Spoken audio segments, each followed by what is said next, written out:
내일이면 이제 세월호 2주년입니다. 지난 3월 17일 날 그 세월호 유가족 주최로 해서 전문가 토론회가 열렸었는데, 한 전문가가 한국 사회는 아직 한 발자국도 앞으로 내딛지 못하고 있다고 진전을 했습니다. 한 발자국도 내딛지 못했다는 말은 무슨 뜻이냐면, 대형 재난이, 국가적 재난이 일어나면 몇 단계의 기본적 프로세스가 있습니다. 제일 먼저 진상 규명을 하고 책임자를 처벌합니다. 그 다음에 재발 방지 대책이 나와요. 그리고 나서 그 희생자들에 대한 명예회복과 보상 절차가 이루어지고, 그리고 나서 기념과 추모 단계를 거쳐서 사회적으로 이게 다 회복이 돼야 됩니다. 근데 아직 세월호 참사는 진상규명이 안 됐어요. 지난번에 대법원에서 그 진상 세월호 참사 원인이라고 제공된 거에 대해서 대법원이 이거는 이의가 있다고 판정을 내렸습니다. 아직도 세월호 참사는 2년이 다 돼가는데 진상규명이 안 된 거예요. 이게 도대체 왜 이 참사가 일어났는지에 대해서 원인을 찾지를 못했습니다. 여러분 아시는 것처럼 지난달에 두 번째 세월호 청문회가 열렸었는데, 저희가 충격적인 몇 가지 사실이 밝혀졌죠. 하나는 가만히 있으라고 지시를 내린 게 선장이 지시를 내린 게 아니라 그 청해진 해운이 지시를 내렸다는 사실. 그 다음에 정부가 그 법정에 제시한 그 항로, 복구한 항로가 이게 잘못됐다는 거. 그리고 청해진 해운하고 국정원이 특수한 관계가 있다는 게, 이게 밝혀져서 또 한바탕 소란스러워졌습니다. 그러니까 2년이 됐는데도 아직 원인이 밝혀지지 않으니까 그 다음 단계가 안 되는 거예요. 원인이 밝혀지고 책임자가 처벌이 되고, 그 다음에 재발 방지 대책이 나오고, 그리고 보상제도가 이루어져야 되는데 이게 잘 진행이 안 되고 있는 거예요. 세월호 2주기인데 지금 이스라엘과 모세는요, 바다를 육지처럼 마른 땅처럼 건너갔습니다. 걔네들도 그랬으면 그 많은 아이들이, 300명이 넘는 아이들이 죽지는 않았을 텐데 하는 생각이 들었습니다. 모세가 하나님께서 그 홍해 바다를 건너고 마른 땅처럼 건너게 하신 이후에 모세가 하나님을 찬양을 해요.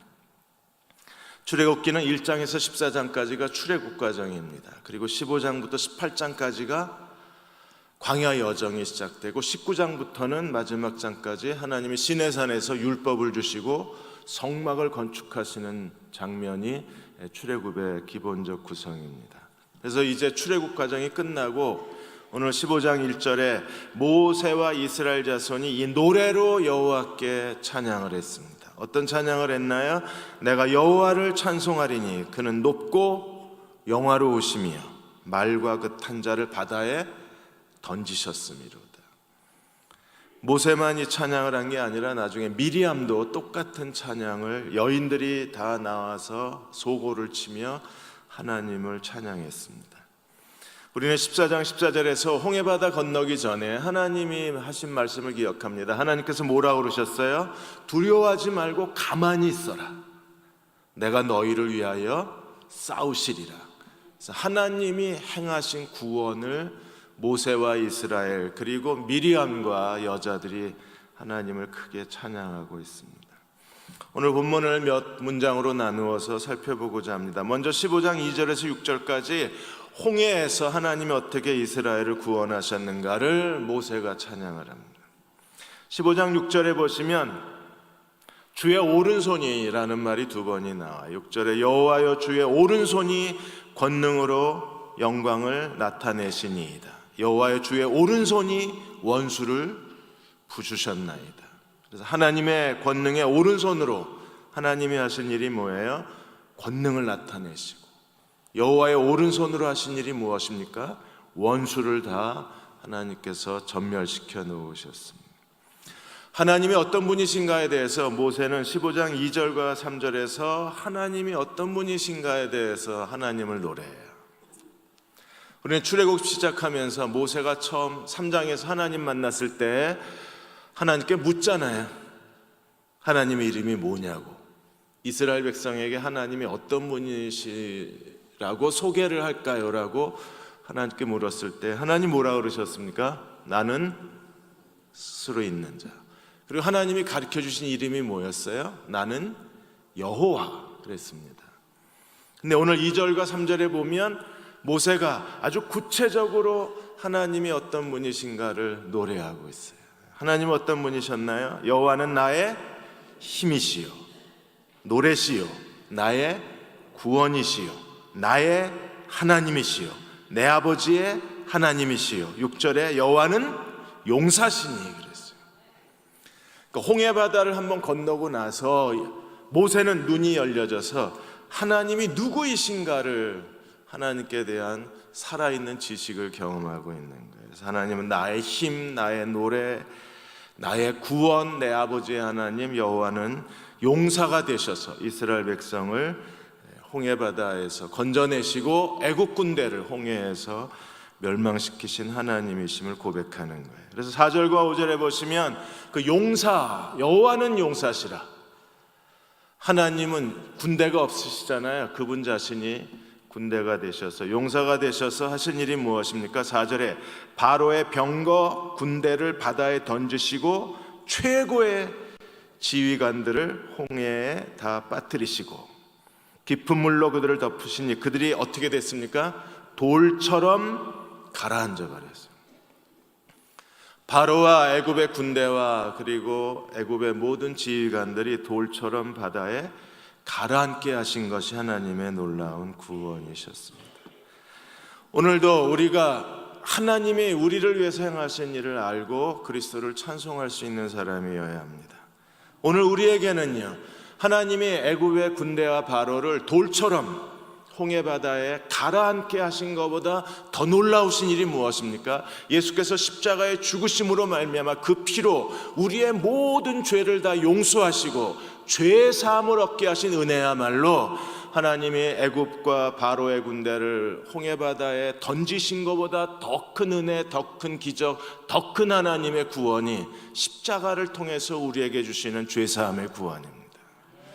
우리의 그 더럽고 추한 죄를 다 용서하시고 그 죄로부터 우리를 자유를 얻게 하시고 죄로부터 우리를 구원해 주신 하나님이시기 때문에 우리는 십자가를 바라볼 때마다 모세가 홍해바다를 건너게 하시고 애굽의 군대를 멸망하신 하나님의 그 큰 위엄과 하나님의 권능의 오른손을 찬양한 것처럼 우리도 뜨거운 마음으로 하나님이 어떻게 우리의 죄를 용서하셨는가를 찬양할 수 있는 사람이어야 돼요.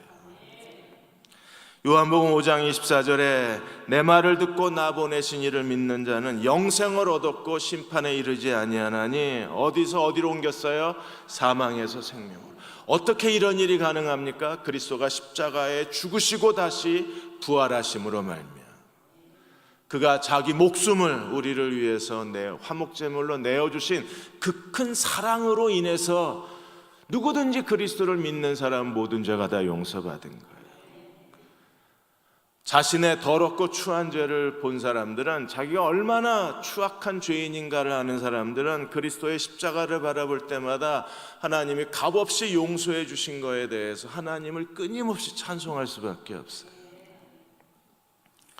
나이지리아에 제임스 오데지미 목사님이 계십니다. 이분이 엄격한 신앙인의 가정에서 성장을 하셨어요.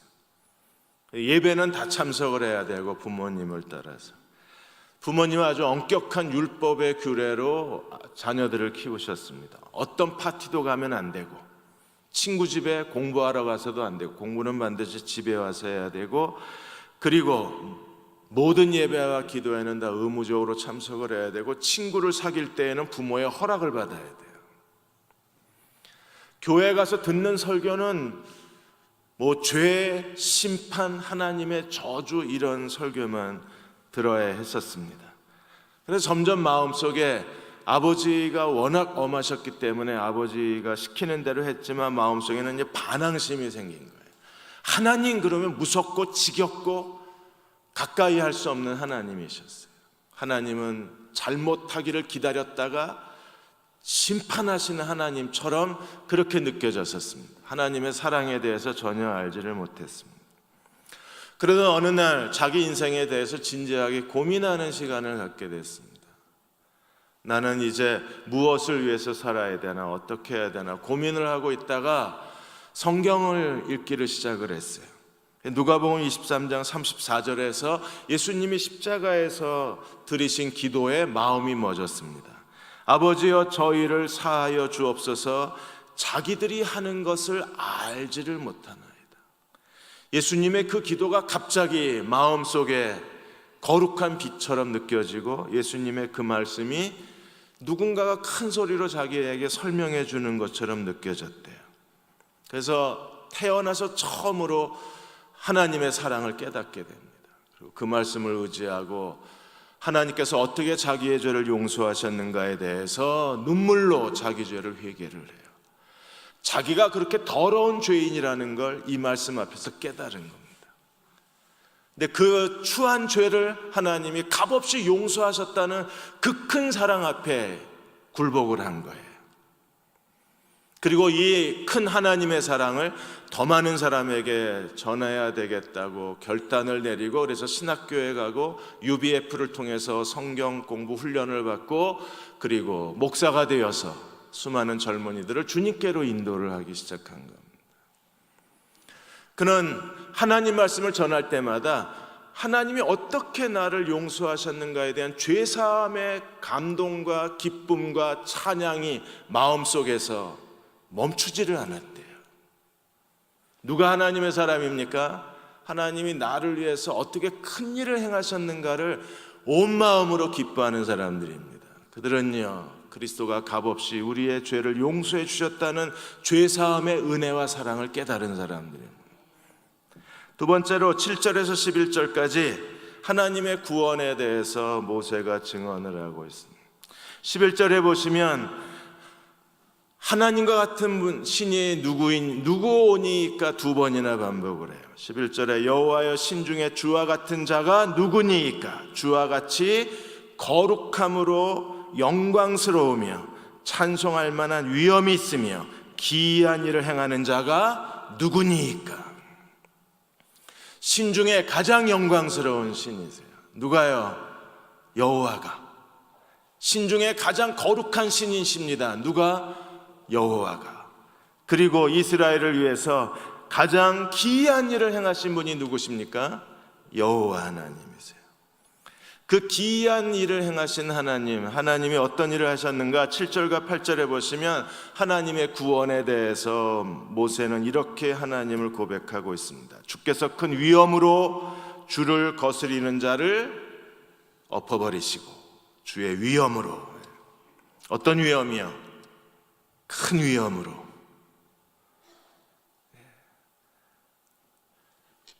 이렇게 마음에 확신들이 없으신 것 같아요. 주의 큰 위엄으로 거스리는 자를 엎으시고, 그 다음에 주께서 진노를 발하시니 그 진노가 그들을 지푸리게까지 불살라 버리시고, 그래서 진노의 불, 큰 위엄, 진노의 불. 그리고 8절에 주의 콧김이 물에 쌓이되 파도가 언덕같이 일어나고 큰 물이 바닷 가운데. 제가 그랬잖아요. 손오공도 콧김으로 역사한다고. 하나님도 한번 콧김을 부니까 어떤 일이 벌어졌어요? 물이 쌓이고 파도가 언덕같이 일어서고 물이 바닷 가운데 엉켜버렸다 그래서. 그래서 주의 크신 위엄, 진노의 불, 여호와의 콧김, 하나님의 구원을 가져온 거예요. 누구에 대한 구원이었나요? 9절과 10절에 보시면 원수, 바로와 애굽의 군대가 따라왔을 때 원수들이 뭐라 그랬어요? 6단어를 말합니다.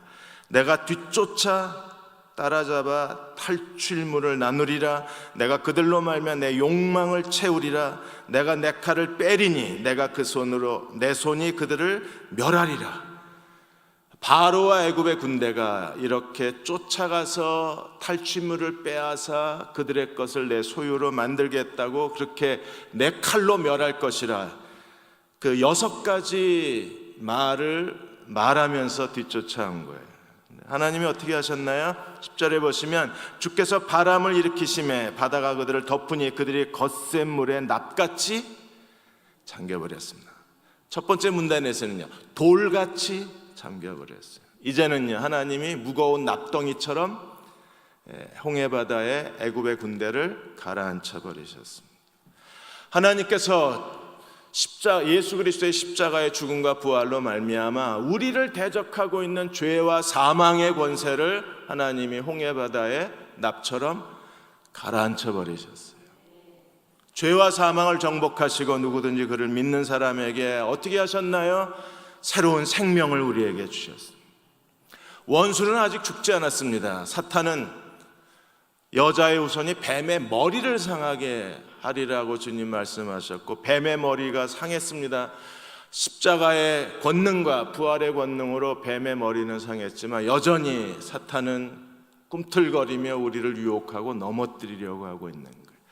그러나 하나님은 십자가와 그리스도의 부활을 통해서 원수를 완전히 정복하시고 우리에게 생명과 영광에 속한 거룩한 것들을 선물로 허락해 주신 거예요. 그래서 우리는 하나님의 새로운 생명을 얻고 하나님의 자녀가 됐습니다. 의롭다함을 얻었습니다. 그리고 하나님의 나라를 기업으로 받은 사람입니다. 그러나 주의해야 합니다. 아직도 원수가 살아있기 때문에. 히브리서 9장 14절에 이렇게 말씀했습니다. 하물며 영원하신 성령으로 말미암아 흠없는 자기를 하나님께 드린 그리스도의 피가 어찌 너희 양심을 죽은 행실에서 깨끗하게 하고 살아계신 하나님을 섬기게 하지 못하겠느냐.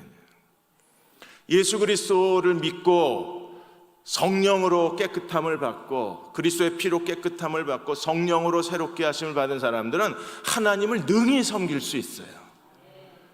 왜 그렇습니까? 그들 안에 하나님의 생명이 살아있기 때문에 우리는 깨끗한 양심으로 살아계신 하나님을 섬길 수 있는 사람들입니다. 근데 그렇게 되지 못하는 이유가 어디 있어요? 사탄이 아직도 숨을 쉬고 있는 죽어가는 사탄이 우리를 유혹하고 우리를 넘어뜨리고 있기 때문에 우리는 조심해야 되는 거예요. 어느 한 아이가 교회 학교에서 죄가 유혹을 해서 우리를 죄짓게 만든다는 사실을 알고 할아버지에게로 달려갔습니다. 할아버지는 작은 목공소를 하고 계셨는데 내가 오늘 선생님한테 아주 중요한 거 배웠다고, 마귀가 유혹을 하고 죄가 유혹을 해서 우리가 죄짓게 된다는 걸 알았다고. 그러자 할아버지가 빙긋이 웃으면서 그래, 정말 중요한 걸 배웠구나. 근데 마귀가 어떻게 역사하는지 아냐 그랬더니 그거는 안 배웠다 그랬어요. 할아버지가 마귀가 어떻게 역사하는지 가르쳐 줄게. 그리고 마당에 데리고 가서 큰 나무에다가 성냥을 켜서 큰 나무에다 불을 붙여보라 그랬습니다. 애가 아무리 해도 성냥불로 큰 나무 장작이 붙을 리는 없잖아요. 안 된다 그러니까 이번엔 톱밥을 놓고 작은 나무 부스러기를 놓고 잔가지를 놓고 쌓아놓고 그 위에다가 장작 큰 나무를 놓고 불을 붙여보라 그랬습니다. 성냥불에 톱밥이 불이 붙고 장가지에 불이 붙으면서 한참 있으니까 큰 장작에도 불이 옮겨 붙는 겁니다. 이게 마귀가 역사하는 거란다. 아주 작고 시시하고 사소한 걸 조심하지 않으면 어느 순간인가 사탄이 우리를 지배하고 죄로 끌고 가고 우리를 영적으로 침체되게 만들고 영적으로 의욕을 다 잃어버리게 만들기 때문에 아주 사소한 걸 조심하고 살아야 된다. 그래야 마귀의 유혹을 받지 않는다 하는 걸 가르쳐 줬어요. 누가 지어낸 얘기인지 사실인지는 잘 모르겠지만 마귀의 역사를 정말 잘 보여주는 겁니다. 여러분, 톱밥을 조심해야 돼요. 우리는 큰 장작만 피해 다닙니다. 여러분, 장작을 가지고 마귀가 유혹하는 법이 없습니다. 왜? 불이 잘 안 붙어요. 그런데 톱밥은 우리가 별로 경계를 안 해요. 그까지 톱밥쯤. 그런데 톱밥으로부터 불이 붙기 시작하면 어느새 우리의 영혼이 다 불타버리는 거예요. 사소한 말 한마디, 아무렇지도 않은 사소한 죄, 아직도 남겨놓은 옛날 생활 습관들, 거기서부터 불이 붙으면 그냥 타올라 버리는 거예요. 하나님께서 예수 그리스도의 십자가로 말미암아 죄와 사망을 정복하시고 능히 살아계신 하나님을 섬기는 자로 만들어 놓으셨지만 능히 하나님을 못 섬깁니다. 왜요? 왼수가 아직 덜 죽어서 그래요. 그래서 마귀의 사소한 유혹을 조심해야 돼요. 12절에서 17절까지 이제 하나님의 미래의 구원에 대해서 설명하고 있습니다. 12절 13절에 보시면 과거에 하나님이 14장까지 놀라운 일을 행하셨는데 이제부터 하나님의 하신 일이 무엇이냐 하면 하나님이 이스라엘의 구원을 완성해 주실 것입니다. 그래서 12절에 주께서 오른손을 드신 즉 땅이 그들을 삼켰나이다. 주의 오른손이 나옵니다. 그 다음에 주의 인자하심으로 구속하신 백성을 인도하시되 하나님은 계속 하나님의 헷셋으로 자기 백성을 이끌어 가실 것입니다. 어디까지요? 주의 힘으로 그들을 주의 거룩한 처소에 들어가게 하실 겁니다. 그래서 주의 오른손 과거에 베푸신 은혜입니다. 주의 인자하심 이제부터 계속 하나님이 그들을 광야 가운데 하나님의 사랑으로 동행하실 거예요. 그리고 주의 힘으로 하나님은 가나안 땅을 정복하시고 거룩한 처소로 그를 데려가 주실 겁니다. 여러분, 모세가 정말 아름답게 하나님을 노래하지 않습니까? 그냥 하나님이 우리를 애굽에서 건져내셔서 광야에서 인도하시고 가나안 땅에 데려가실 겁니다, 이렇게 하는 것보다 정말 시적이잖아요. 주의 오른손으로, 주의 인자하심으로, 주의 권능으로. 감동이 없으시군요. 벚꽃은 보고 아름다워 이러시면서 왜 여기는 왜 감탄이 없으십니까? 참 표현이 아름답잖아요.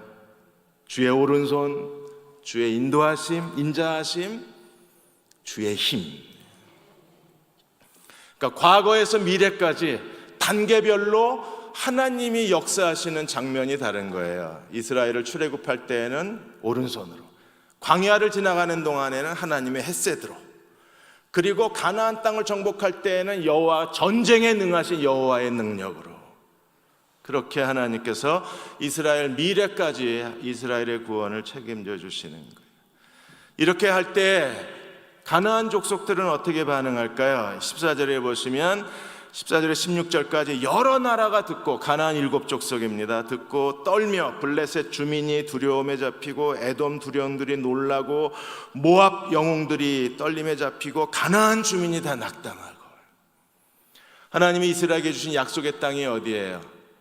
가나안 7족속이 사는 적과 꿀이 흐르는 땅이잖아요. 그런데 하나님께서 이스라엘 백성에게 그 기업의 땅을 주셨을 때 블레셋, 에돔, 모압, 가나안 주민이 다 어떻게 돼요? 낙담하고 16절에 보시면 놀람과 두려움이 그들에게 임함으로 주의 팔이 크므로 어떻게 됩니까?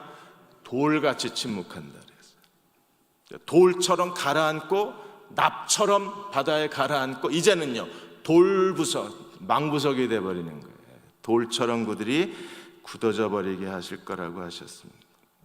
하나님께서 이렇게 가나안 7족속을 놀람과 두려움에 빠뜨리게 하신 다음에 그 다음에 이스라엘에 대해서 어떻게 하실까요? 16절 하반절에서 17절까지 이스라엘에게 하시는 3가지를 또 우리에게 설명해 주고 있습니다.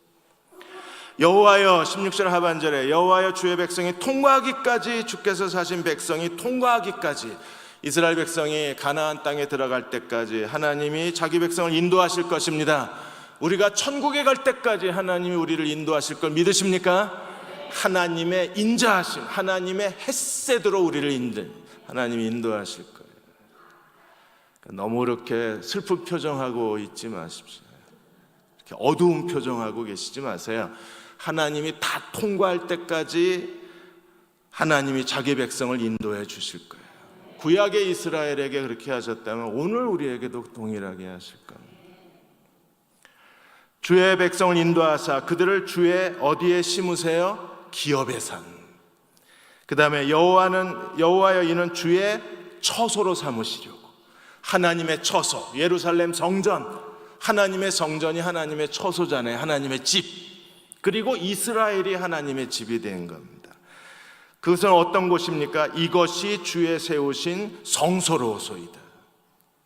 하나님은 19장부터 시내산에서 성막을 짓기 시작하셔서 그게 하나님의 거룩한 산, 하나님의 처소, 하나님의 집이잖아요. 시내산에서 성막을 짓고 시내산이 어디까지 가요? 시온산까지, 예루살렘. 그래서 시내산에서 시온산까지 하나님이 자기 백성을 데리고 가심으로 하나님이 시온산을 거룩한 처소로 삼으시고 주의 기업의 영광의 산으로 삼으시고 그리고 하나님의 성소의 산으로 삼으시는 출애굽은요 하나님의 약속입니다. 어떤 약속이요? 가나안 땅을 그들에게 기업으로 주시되 하나님의 처소의 땅으로 주시고 하나님의 집으로 하나님의 기업의 땅으로 주시겠다는 약속의 성취를 하나님이 출애굽을 통해서 우리에게 보여주신 거예요. 오늘 이 시대에도 하나님은 똑같이 역사하시는 거예요. 우리의 과거, 우리의 현재, 우리의 미래가 다 어디 있어요? 하나님의 권능에 있어요.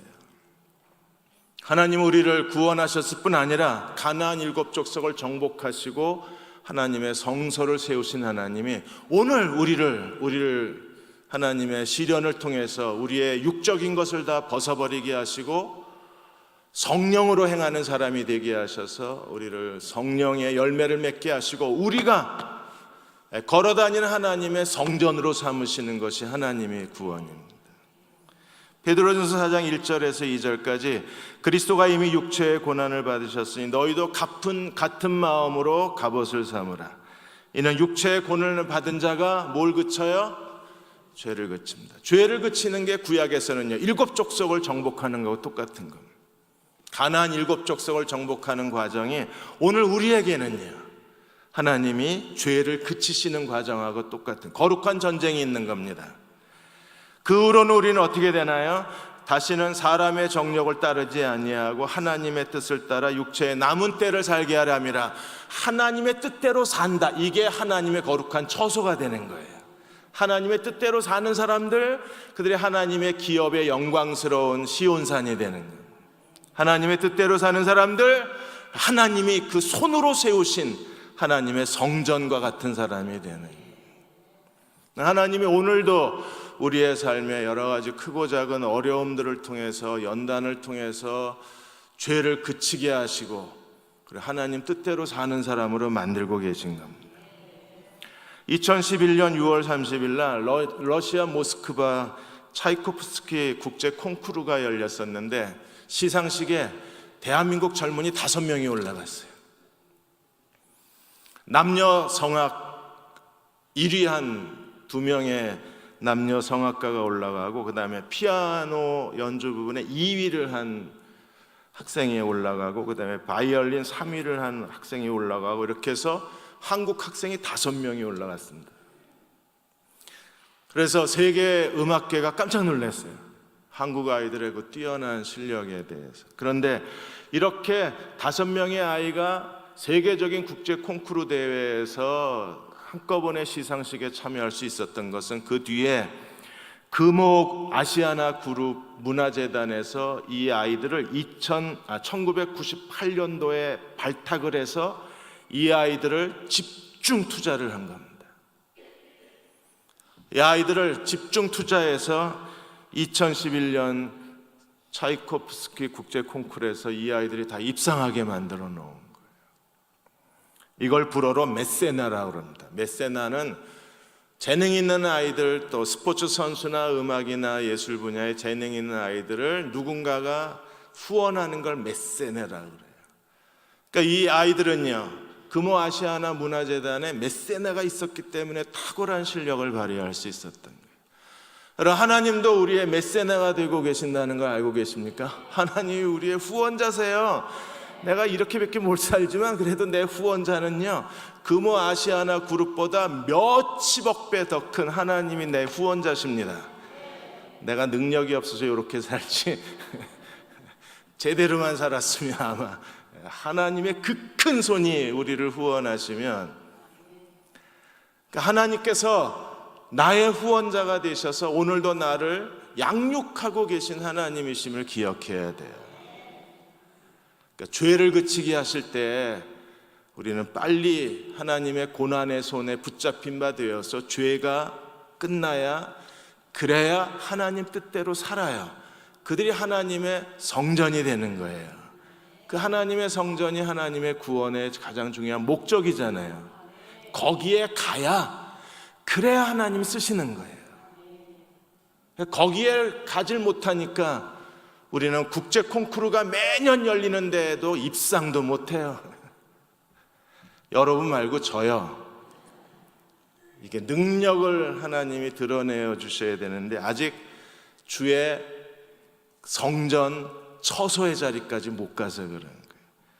하나님이 여러분을 축복하셔서, 우리 모두를 축복하셔서 주의 거룩한 처소의 자리에 서게 해주시고, 그리고 하나님의 영광을 나타내는 종들이 되시기를 바랍니다. 19절에서 21절까지는 이제 미리암이 노래를 불렀어요. 정말 아름답지 않습니까? 그 출애굽에 참가한 모든 여자가 다 소고를 들고 나와서, 작은 북을 들고 나와서 여자들이 미리암과 더불어 화답하면서 하나님을 찬양했어요. 얼마나 아름다웠겠습니까? 걸그룹이나 나와야 좋아하시죠. 여기 진짜 걸그룹이 이 여자들입니다. 모든 여자가 다 소고를 들고 나와서 미리암과 더불어 화답하면서 하나님의 구원을 찬양합니다. 그리고 22절에서 27절까지 이제 광야 여정의 첫 출발을 내딛는데, 충격입니다. 첫 걸음을 내딛자마자 이스라엘이 제일 먼저 한 일이 뭐예요? 23절에 그들이 사흘 동안 수르 광야를 갔는데 물이 없었습니다. 그러자 어떻게 했어요?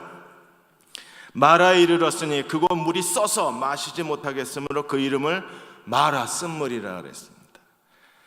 그리고 그냥 기도하면 되잖아요. 그렇죠? 기도해야죠, 이럴 때.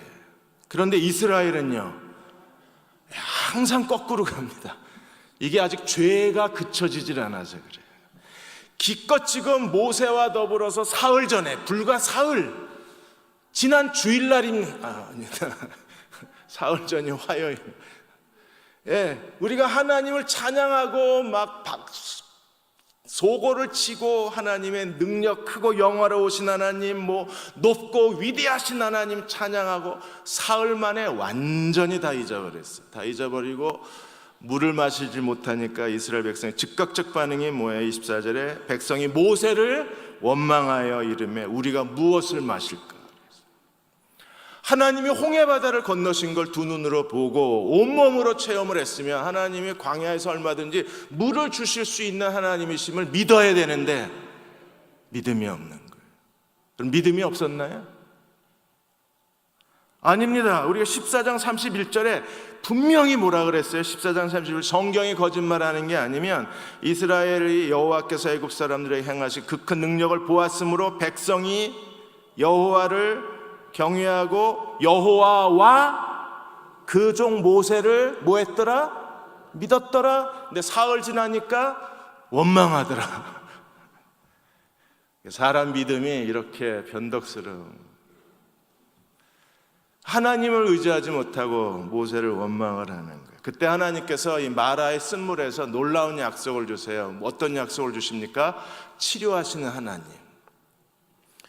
광야의 첫 여정을 시작하시면서 하나님이 이스라엘을 시험하셨는데, 여기서 시험하셨다는 것은요, 시험을 본 게 아니라 하나님이 이스라엘을 가르치셨어요. 이스라엘에 뭘 가르치셨느냐 하면 치료하시는 하나님이심을 가르치셨습니다. 그래서 모세가 하나님께 기도했더니, 자 24절에 백성은 모세에게 뭐 했어요? 원망했습니다. 모세는 하나님께 뭐 했습니까? 부르짖었습니다. 여러분 어느 쪽에 계실래요? 원망하는 사람의 그쪽으로 가실래요? 저는 글로 안 갈래요. 저는 부르짖었으니 일로 갈랍니다. 그러니까 모세가 여호와께 부르짖으니까 하나님이 한 나무를 지시하셔서 그 나무를 마라의 쓴물에 던지자 거기서 물이 달게 되었어요.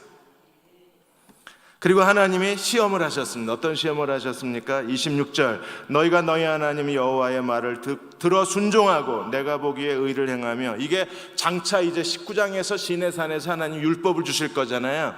그 율법대로 너희가 순종하고 의를 행하고 내 계명에 귀를 기울이고 내 모든 규례를 순종하면, 하나님 어떤 언약을 주셨습니까? 내가 애굽 사람에게 내린 모든 질병 중 하나도 너희에게 내리지 아니하리라. 나는 치료하는 여호와. 그러니까 우리를 구원하신 여호와가, 이제 출애굽 홍해를 건너기 전까지 구원하신 여호와가 이제 광야에서는 어떤 하나님이에요? 하나님의 인자하심, 하나님의 헤세드. 그 하나님은 어떤 하나님이십니까? 나는 너희를 치료하는 여호와. 하나님이 자기 백성을 치료하시겠다고 선언하셨어요. 그리고 제일 먼저 하나님의 치료의 약속의 첫 번째 장소가 어디입니까? 엘림이요. 27절에 그들이 엘림에 이르니 거기 물샘 12과 종려나무 70그루가 있는지라 거기서 그들이 그 어디에? 물 곁에 장막을 치니라. 마라와 엘림이 마주보고 있는 겁니다.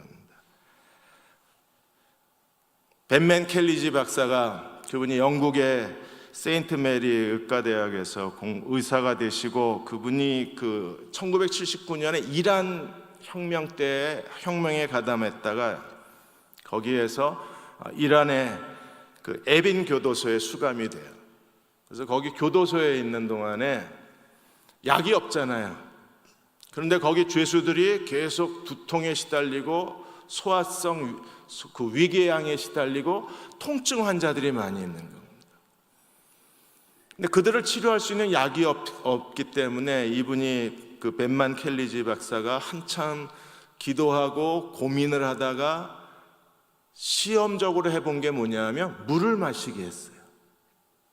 그랬더니 3,000명이나 되는 통증 환자가 치료를 받았습니다.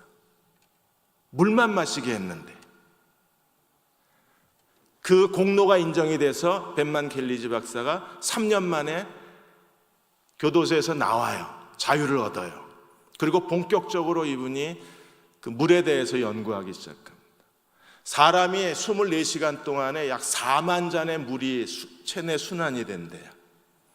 그래서 물만 잘 마셔도 웬만한 질병이나 그 통증을 다 해결할 수 있다고 그렇게 가르쳐서, 이분이 그 물이 치료의 핵심이라는 책을 출간해서 이게 미국 사회에 한번 큰 방향을 일으키고, 한국에서도 이게 지금 계속 물 잘 먹어야 된다고 의사들이 나와서 그러잖아요. 근데 하나님이 광야를 지나가는데 제일 먼저 하신 일이 뭐냐면 마라의 쓴물, 엘림의 12개의 오아시스. 그리고 하나님은 선언하셨어요. 나는 치료하는 여호와라고. 우리가 예수 그리스도께서 우리에게 주신 구원을 기뻐하고 죄사함의 은혜를 감사하고 그리스도의 십자가를 자랑하는 사람이 될 수만 있다면, 하나님은 여전히 우리 곁에서 하나님의 헤세드를 우리를 인도하시고 하나님 우리의 치료하신 하나님이 되어주셔서 우리의 삶의 망가진 부분, 우리의 삶의 고통의 부분들을 주님이 해결해 주셔서 하나님의 영광의 그릇으로 만들어 주실 수 있어요. 갈라디아 6장 14절에 그러나 내게는 우리 주 예수 그리스도의 십자가 외에 결코 자랑할 것이 없나니 그리스도로 말미암아 세상이 나에 대해서 내가 세상에 대해서 십자가에 못 박혔느니라. 바울이 고백한 것처럼 십자가만을 자랑하는 사람이 되십시다. 그 사람들은요, 죄사함의 은혜를 아는 사람들입니다. 하나님이 어떻게 나의 죄를 용서하셨는가, 용서의 기쁨이 넘치는 사람들입니다. 십자가를 보는 그 감격과 감동이 그의 마음속에 살아있는 사람들이에요. 그리스도가 어떻게 우리를 사랑하셨는가를 알기 때문에 그들은 언제 어디서나 하나님께 늘 감사할 수 있는 사람이 될 수 있어요. 그러한 저와 여러분이 되셔서 우리가 살아가는 동안에 치료하시는 여호와의 그 헷세들을 경험하시는 종들이 되시기를 주의 이름으로 축원합니다. 기도하겠습니다. 아버지 하나님, 다시 하나님의 사랑에 대한 감동이 우리 안에 살아있게 하여 주옵소서. 살다가 지치고 여러 가지 일들을 경험하면서 마음이 상하고 이런저런 복잡하고 힘든 일들로 인해서 마음이 지치면서 어느 사이에 하나님을 쳐다보는 우리의 시선도 약해져 버리고 말았습니다. 하나님, 오늘 밤 다시 우리 마음을 십자가로 향하게 하여 주옵소서. 하나님, 어떻게 우리를 용서하시고 사랑하는가를 기억하게 하여 주옵소서. 죄사함의 은혜와 용서받은 죄인의 감격이 우리 안에 살아있게 하여 주셔서 하나님이 나를 사랑하셨노라고 고백하고 그 뒤를 따라가는 저희 모두가 되게 하여 주옵소서. 이 밤을 주께 의탁합니다. 찬양의 힘이 넘치게 하여 주시고 기도의 간절함을 더하여 주시고 우리가 기도할 때 하나님이 하늘에서 들으시고 응답하여 주옵소서. 예수님의 이름으로 간절히 기도하옵나이다. 아멘.